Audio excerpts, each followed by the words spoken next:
Bienvenidos a su programa, Charlas Magistrales de la Barra Mexicana Colegio de Abogados.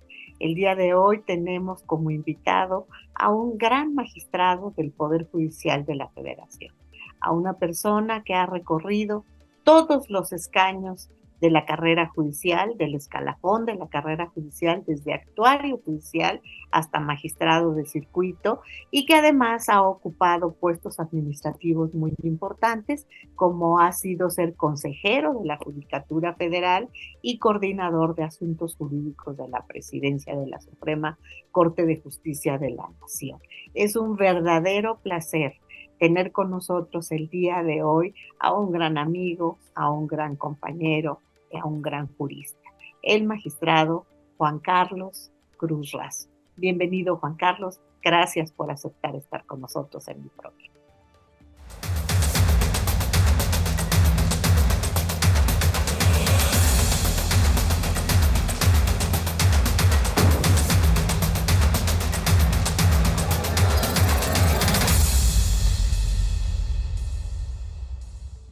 Juan Carlos Cruz Razo, licenciado en Derecho por la Universidad Nacional Autónoma de México, maestro y doctor en Derecho por la Universidad Panamericana, especialista en Derecho Administrativo, Telecomunicaciones, Competencia Económica y Políticas Públicas, experto en Derecho Constitucional, Amparo, Contencioso, Administrativo.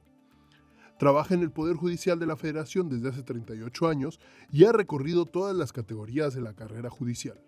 Consejero de la Judicatura Federal designado por concurso de oposición por la Suprema Corte de Justicia de la Nación, coordinador general de asuntos jurídicos de la Presidencia de la Suprema Corte de Justicia de la Nación. Ha sido ponente en diversas instituciones públicas y privadas, docente en instituciones públicas y privadas y es autor de diversas publicaciones.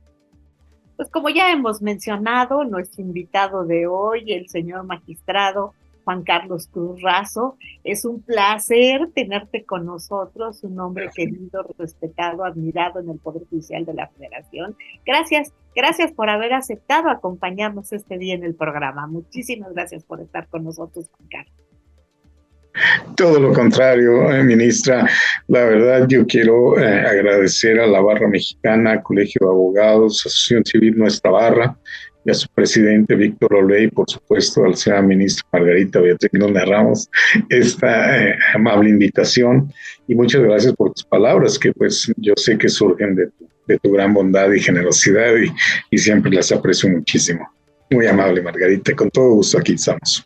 Nada que agradecer, Juan Carlos. Los agradecidos somos nosotros, porque estés para platicarnos pues tantas cosas interesantes, tantos retos que tiene el Poder Judicial de la Federación, y sobre todo que nos lo platique una persona que como tú tiene tanta experiencia, pues 38 años se dicen fácil, pero es toda una vida de experiencia en el Poder Judicial de la Federación, y bueno, no solamente por los años que llevas en él, sino porque has recorrido pues todos los puestos del escalafón de la carrera judicial, lo cual pues es muestra de gran experiencia y conocimiento de lo que hoy vamos a platicar en este programa intitulado Retos del Poder Judicial de la Federación.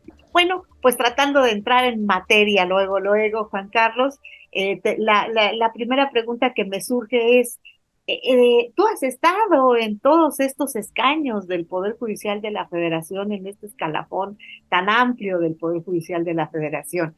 ¿Qué etapa de toda esta carrera judicial que has generado, desde actuario hasta consejero de la Judicatura y magistrado de circuito, qué etapa de esta carrera judicial te ha gustado más y por qué? ¿Cuál es la razón? Pues muchas gracias, Marita. Fíjate que si alguna vez me pregunté eso, si volviera a empezar, qué etapa me gustaría más, y creo que fue definitivamente la de secretario de Estudio y Cuenta en la Suprema Corte de Justicia de la Nación, a donde llegué en 1991 y permanecí ahí hasta 1996. Y era, la verdad, una gran experiencia porque podía aprender de excelentes ministros.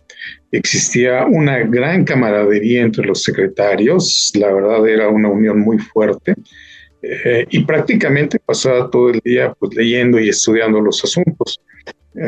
Me sentía becado, pues me pagaban por aprender. la verdad, y dar cuenta, por ejemplo, ante el Pleno de 21 ministros, pues era algo pues, muy impactante. En sala, pues con 5 ministros, pues también era toda una experiencia porque cada asunto que proyectaba el secretario y que llevaba la discusión, pues previa aprobación de su ponente, por supuesto, pues implicaba un examen en donde te podían preguntar cualquier cosa del expediente. Y a veces el expediente eran pues muchos tomos, ¿no? Entonces tenías que conocer pues la legislación, el expediente, todo. Y escuchar los debates de las ministras y de los ministros en pleno o en salas, pues era una lección de derecho cada ocasión. Muy, muy importantes, unos grandes debates y era muy enriquecedor. Creo que la cercanía con los ministros es un proceso formativo muy importante, tanto en lo personal como en lo profesional, porque pues el ejemplo arrastra.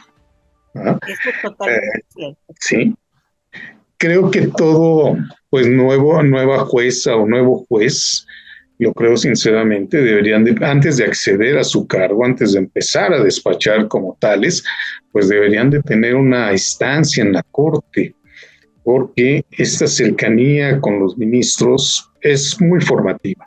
La verdad, parafraseando a la Real Academia, te diría que la corte pues pule y nos ayuda a afinar muchísimas cosas del trato con el personal, el trato con los compañeros. Es muy ejemplificativo el trabajo de los ministros y creo que esto es muy formativo.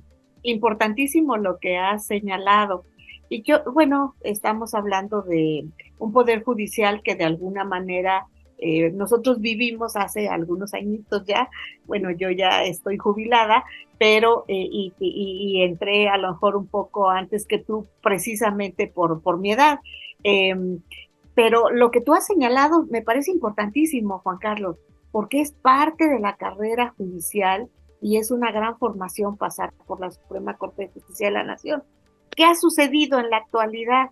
Pues que el crecimiento exponencial del Poder Judicial pues no ha permitido a lo mejor que hoy todos pasen por la Suprema Corte, pero creo que es muy importante lo que tú has mencionado.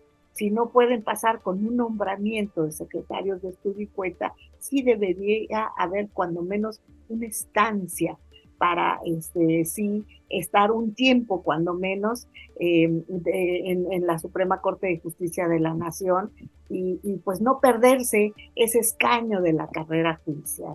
Tienes toda la razón, pero esto es como secretario de estudio y cuenta, que yo creo que fue lo más bonito, pero ya como funcionario, como juez, como magistrado, como consejero y como magistrado de tribunal colegiado en materia administrativa y ahora de un tribunal especializado en una materia tan interesante y tan importante como es telecomunicaciones y también competencia económica.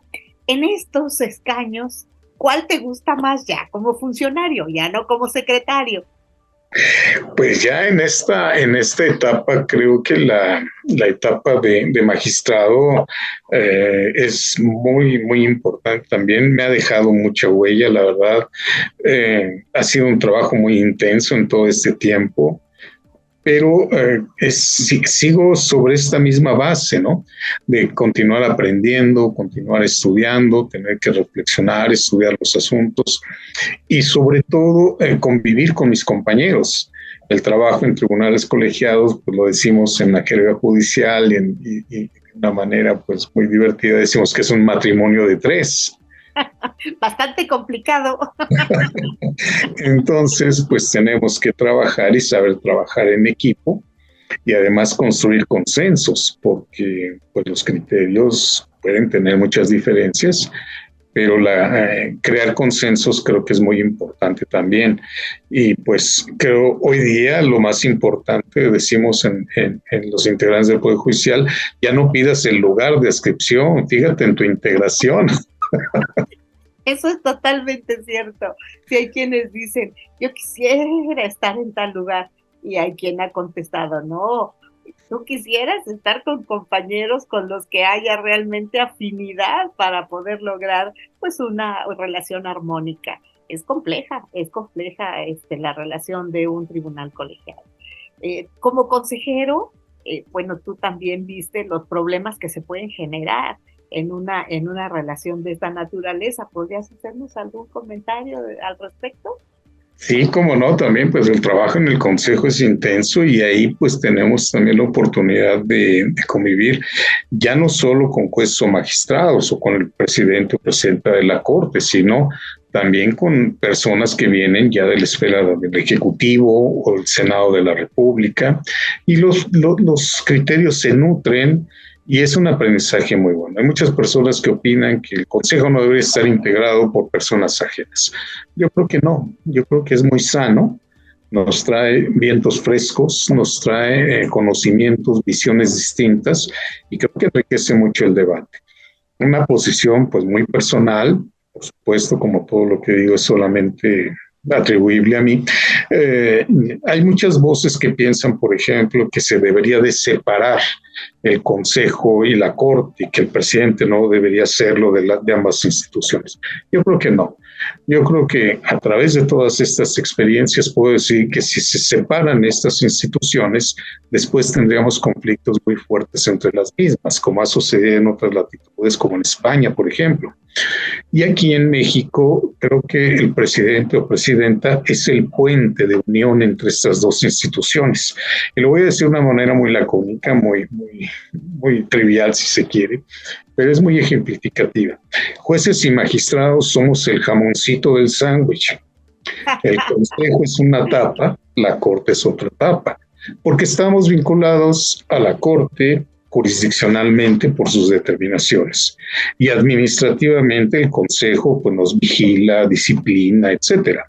Entonces es una institución que no se puede separar tan fácilmente.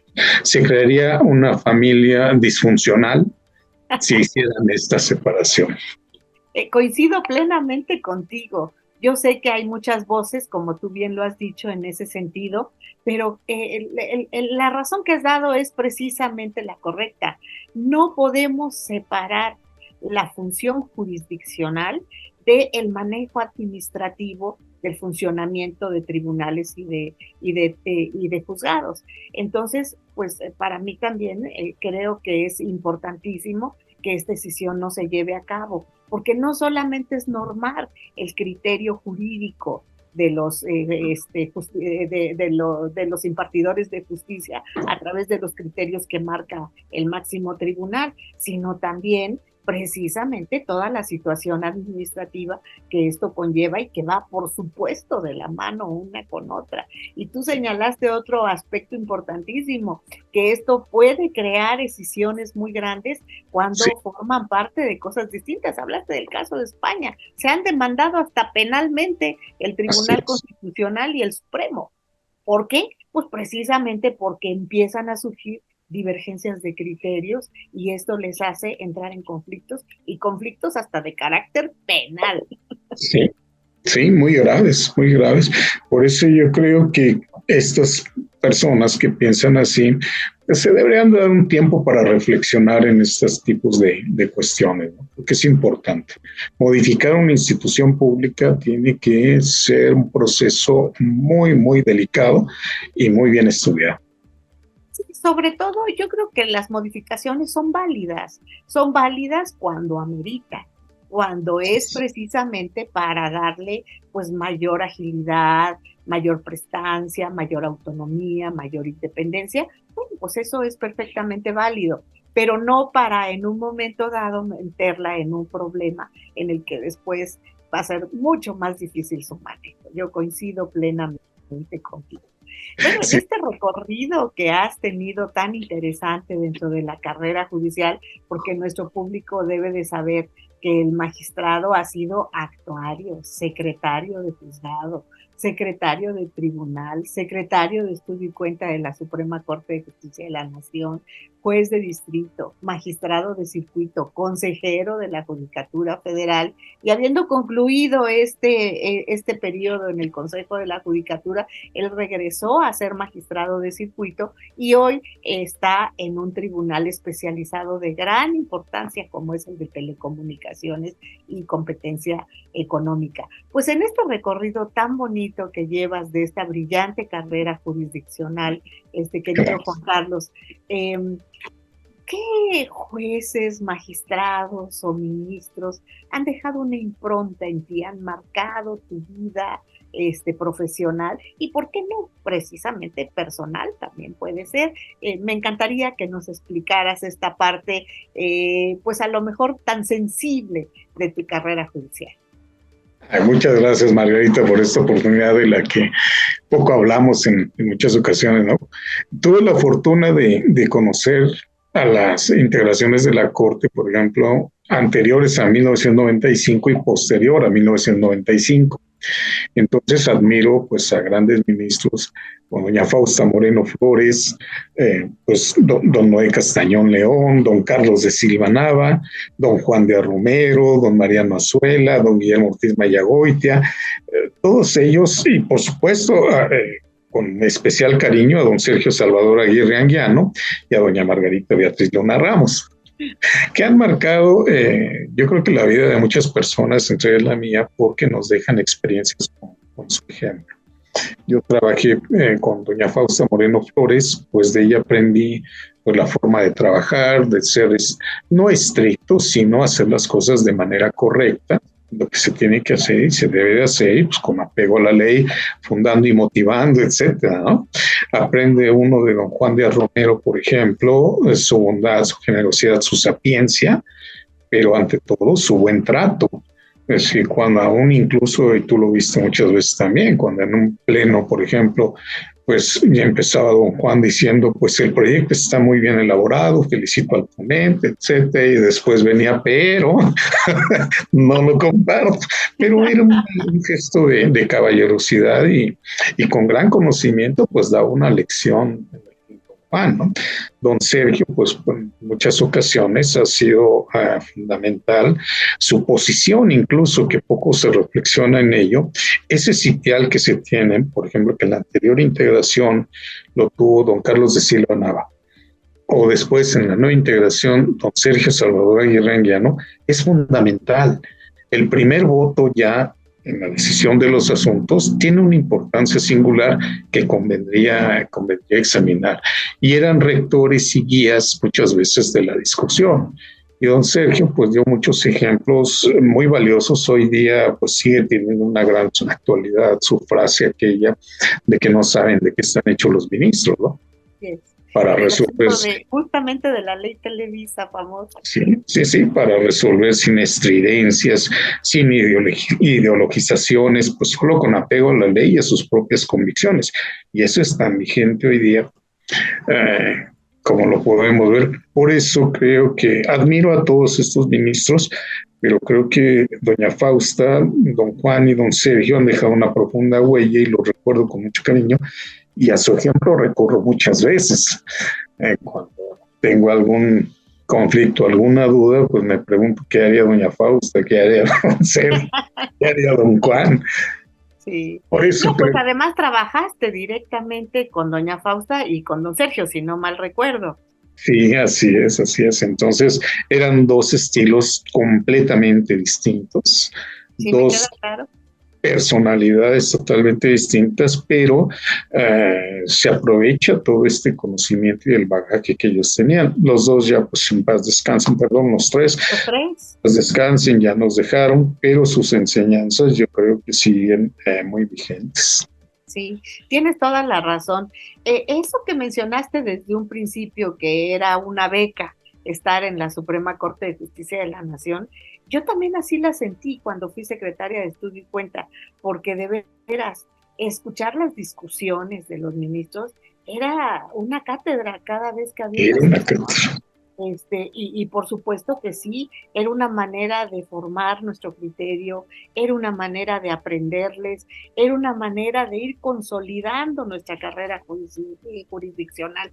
Entonces, sí, yo estoy totalmente de acuerdo, y a las personas que has mencionado, por supuesto que también coincido plenamente. Doña Fausta fue mi inspectora, don Carlos de Silva fue mi jefe, don Juan, yo entré al Poder Judicial con don Juan Díaz Romero, Por supuesto, también fue mi compañero, don Sergio Aguirre Anguiano. Tuve el gusto de que estuviéramos incluso en la misma sala. Entonces, Sí. pues el trato fue muy, muy directo y grandes ministros, grandes personalidades, y una gran ministra también, doña Fausta Seria, muy parca en su hablar, pero una mujer muy comprometida, una mujer honesta, una mujer de veras comprometida con el Poder Judicial de la Federación. Eso Sí. es totalmente cierto. Sí, sí, la traté bastante, bastante. Entonces, sí, coincido plenamente con eso.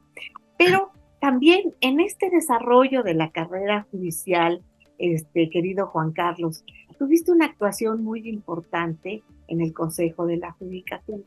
Este Consejo de la Judicatura que surge en la reforma constitucional que entra en vigor en 1995 Sí. y que, bueno, cambia por completo la estructura del Poder Judicial de la Federación y de la Suprema Corte de Justicia de la Nación. Se reduce el número de ministros de 21 en pleno a 11, desaparece la sala auxiliar y se crea el Consejo de la Judicatura Federal.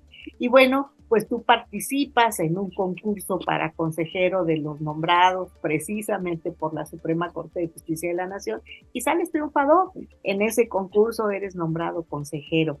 Yo aquí te preguntaría, en este conocimiento tan directo que tienes del Poder Judicial de la Federación, en el que, por supuesto, a lo largo de 38 años, me queda clarísimo que conoces la parte jurisdiccional, pues al pie de la letra, y que en la oportunidad de haber sido consejero de la Judicatura Federal, también te empapaste de la parte administrativa del Poder Judicial de la Federación.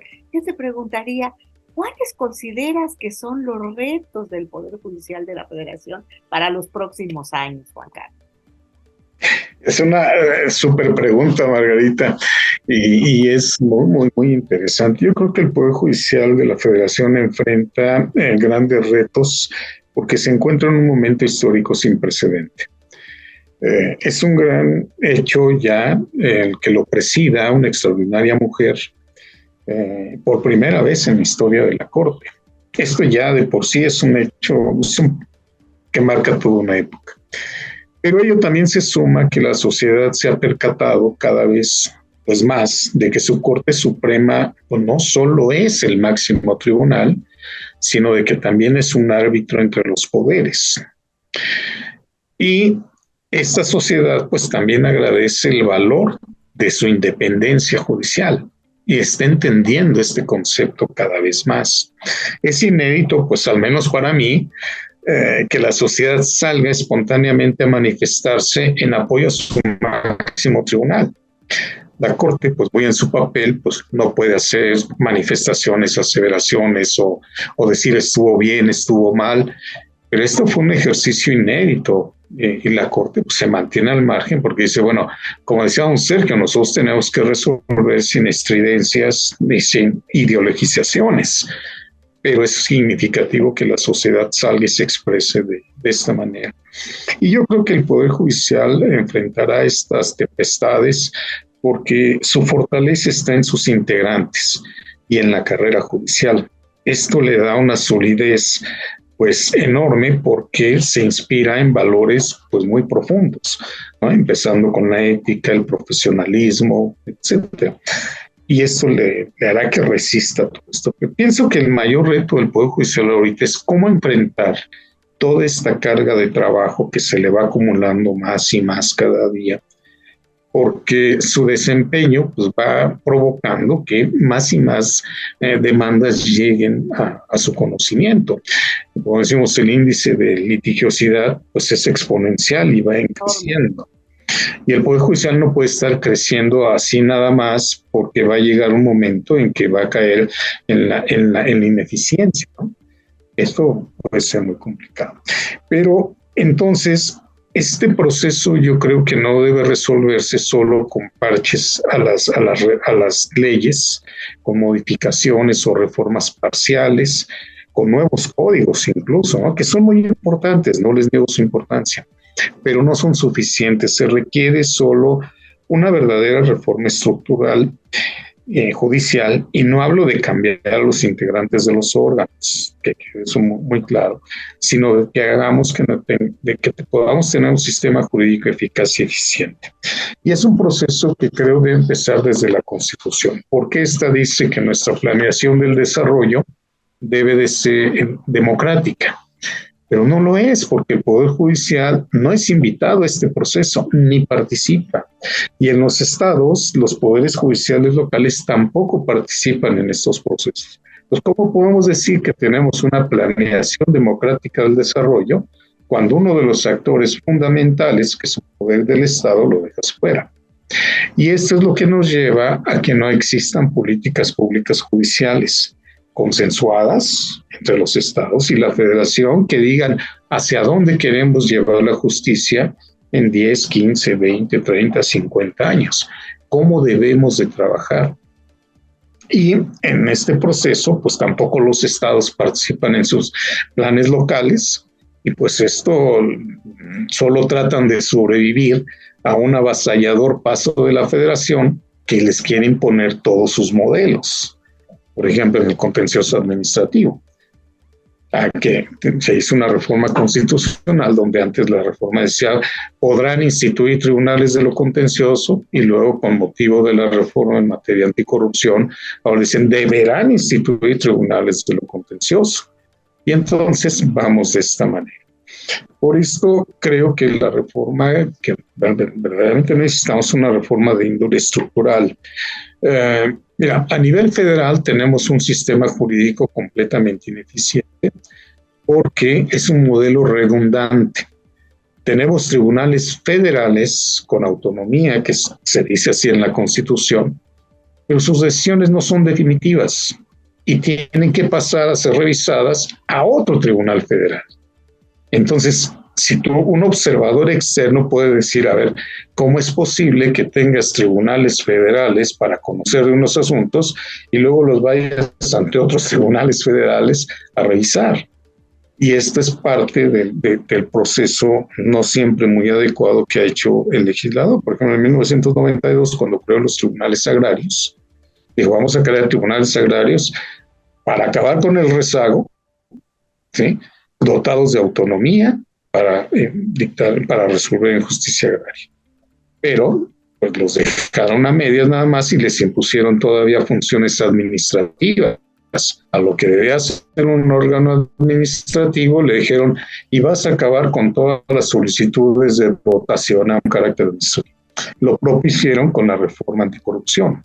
Como oyeron hablar de que debía haber un tribunal de cuentas, dijeron, pues entonces que el tribunal entonces de justicia fiscal y administrativa y luego de justicia administrativa, pues que es el tribunal que ponga las sanciones. Entonces, otra vez, a un órgano jurisdiccional le imponen una tarea administrativa. Entonces el sistema está desarmonizado y ahora quieren que esos modelos se repitan también en los estados. Pero seguimos con este modelo. ¿Cuál sería para ti lo idóneo para tener un poder judicial eficiente y eficaz? Yo creo que deben de estar, a nivel federal, deben de estar concentrados en el Poder Judicial de la Federación y en los estados en sus poderes judiciales locales, por supuesto, con pleno respeto a su soberanía y diseñando mecanismos que permitan que se resuelvan los litigios en 2 o 3 instancias cuando mucho, incluyendo ahí la posibilidad de que puedan hacer valer lo que hacen valer en el amparo. Esto es el cuestionamiento de la constitucionalidad o inconvencionalidad de las normas, que pueda conocer de ellas en segunda instancia un tribunal colegiado y con eso resuelve el problema. Te pongo un ejemplo muy rápido. Por ejemplo, hoy día, una persona que es titular de una marca, dueño de una marca y que con muchos trabajos explota su marca. Llega una persona que hace un uso indebido de esa marca y pues trata de combatirla, dice, pues tengo que acudir ante el INPI para que pueda iniciarse un procedimiento infraccionario. Ese procedimiento se va a tardar mucho tiempo. Y después de ahí, si no se resuelve de acuerdo con alguna de las partes, pues van a ir a impugnarlo al Tribunal de Justicia Fiscal y Administrativa. Y entonces el INPI, que queda resolutor, pasa a ser demandado acá. Y cuando resuelve el tribunal, Pueden ir las partes al amparo directo o en aquellos casos a la revisión fiscal, donde ese tribunal ahora va a tener el carácter de autoridad responsable. Llegará al tribunal colegiado y entonces el colegiado tendrá que dictar una sentencia para efectos, que es un amparo directo, pero podrá conocer de todas las cuestiones de fondo, etcétera. Pero estamos hablando de un proceso que te va a llevar 6 años. Entonces, ¿en qué modelo eficiente de justicia puede una persona combatir un acto cuando se va a tardar 6 años? O pensemos cuando llegó la reforma en materia de energía en 2013, por ejemplo, que podían tener actos y contratos con ejidos o comunidades. Después el ejido o la comunidad tiene la posibilidad de impugnar cualquier acto dentro de los 7 años que la ley de amparo les concede. Sí. Entonces, no tenemos procesos, no tenemos celeridad, y otro concepto muy importante, no tenemos una justicia de calidad, porque en todo este procedimiento, todo este proceso, pues entonces se van complicando las cosas.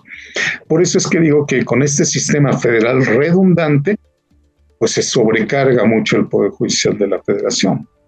Y luego, a nivel local, considero, salvo tu mejor opinión, creo que necesitamos que los tribunales, sus integrantes, pues tengan todas estas garantías judiciales, fundamentalmente la inamovilidad, y que sus designaciones sean con procedimientos de carrera judicial, para que no queden pues a la merced de los gobernadores en turno y entonces tengan solidez, puedan desarrollar todo esto con mayor profesionalismo y celeridad y con justicia de calidad.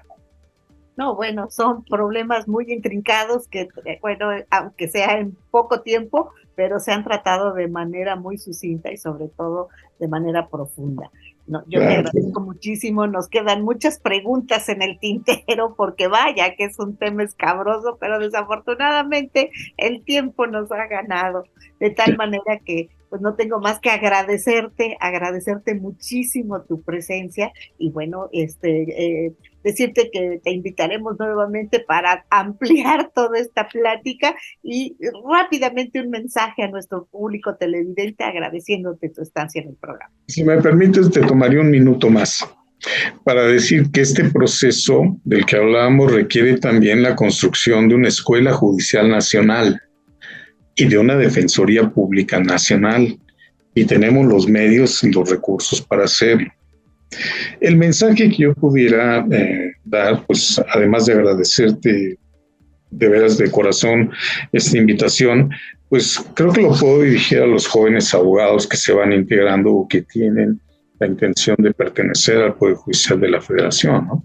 Es un lugar en el que hay que venir por vocación, con verdadero espíritu de servicio público y además, pues con la idea de que el trabajo es intenso. Muy intenso, pero muy satisfactorio. Sí. Muchísimas gracias, Juan Carlos. De veras apreciamos muchísimo tus comentarios, tus opiniones, que como siempre son producto de tu conocimiento y tu experiencia. Muchísimas gracias. El agradecido soy yo, Margarita. Muchísimas gracias, ministra, por favor. Te lo agradezco mucho. Pues como han visto, una charla por demás interesante, sobre todo que nos habla de estos retos de la justicia y sobre todo de la justicia federal, pero bueno, involucra también aquello que en un momento dado implica el acercamiento a tribunales del orden común. ¿Quién mejor que un conocedor como el magistrado Juan Carlos Cruz Razo para hacernos ver aquellos problemas que se presentan en la impartición de justicia y que de alguna manera retrasan esta impartición de justicia cuando el postulado constitucional nos enseña que la justicia tiene que ser pronta y expedita? Es algo que nos deja una gran reflexión y que por supuesto constituye un gran reto para la justicia en nuestro país. Muchísimas gracias, Juan Carlos. Como siempre, un verdadero placer escucharte, pero sobre todo porque nos dejas con esta idea de reflexión en nuestra mente para solucionar aquellos problemas que se nos presentan en la impartición de justicia. Muchísimas gracias por tu asistencia.